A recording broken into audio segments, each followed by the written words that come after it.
네, 조국 전 법무부 장관의 부인 정경심 동양대 교수가 1심에서 징역 4년을 선고받고 법정 구속됐습니다. 자세한 내용은 취재기자 연결해서 알아보겠습니다. 박수주 기자. 네, 정경심 동양대 교수가 1심에서 징역 4년을 선고받았습니다. 서울중앙지법 형사합의 25부는 정 교수에게 징역 4년과 벌금 5억 원을 선고하고 1억 4천만 원의 추징을 명령했습니다. 앞서 검찰은 징역 7년에 벌금 9억 원과 추징금 1억 6천여만 원을 구형한 바 있습니다. 정 교수는 서울 남부구치소에 수감됩니다. 네, 정 교수의 혐의가 총 15개였는데 어떤 부분들이 유죄로 인정이 된 겁니까? 네, 정 교수의 15개 혐의는 크게 3가지, 자녀 입시 비리와 사모펀드, 증거인멸로 나뉘었는데요. 우선 재판부는 입시 비리 관련 혐의를 모두 유죄로 인정했습니다.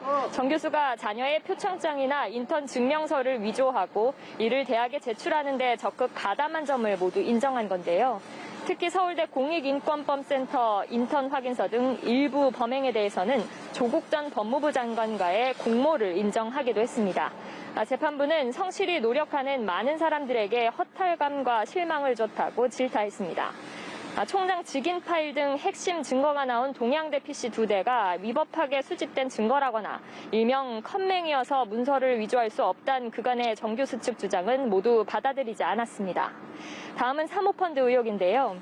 조 전 장관의 오촌 조카 조범동 씨가 대표로 있는 사모펀드 운용사 코링크PE의 동생 이름으로 허위 컨설팅 계약을 맺고 회사 돈 1억 5천만 원을 횡령했다는 혐의는 무죄로 봤습니다. 그러나 코링크PE가 투자한 2차 전지업체 WFM의 미공개 중요 정보를 취득해 이용했다는 점은 일부 유죄로 봤고 조국 당시 민정수석의 취임으로 공직자윤리법을 적용받게 되자 동생 등의 이름으로 차명 투자했다는 혐의도 유죄로 인정했습니다. 마지막으로 증거인멸 혐의와 관련해선 기본적으로는 사실관계는 모두 인정했지만 교사범이 아닌 공동정범이어서 관련 혐의 3개 중 2개는 법적으로 처벌할 수 없다고 봤습니다.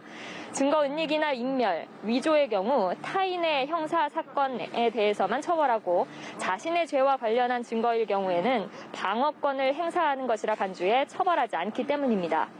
재판부는 형사처벌이 안 된다 하더라도 범행 은폐 목적과 행위가 분명하다며 이로 인해 다른 사람들이 처벌받는 결과를 초래했다고 강조했습니다.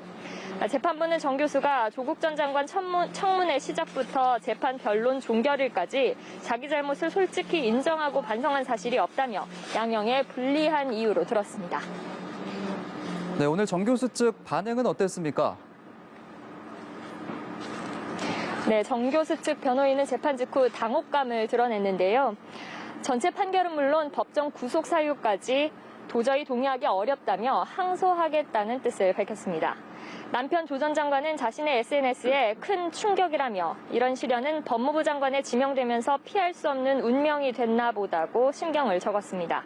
검찰 수사팀도 입장을 밝혔는데요.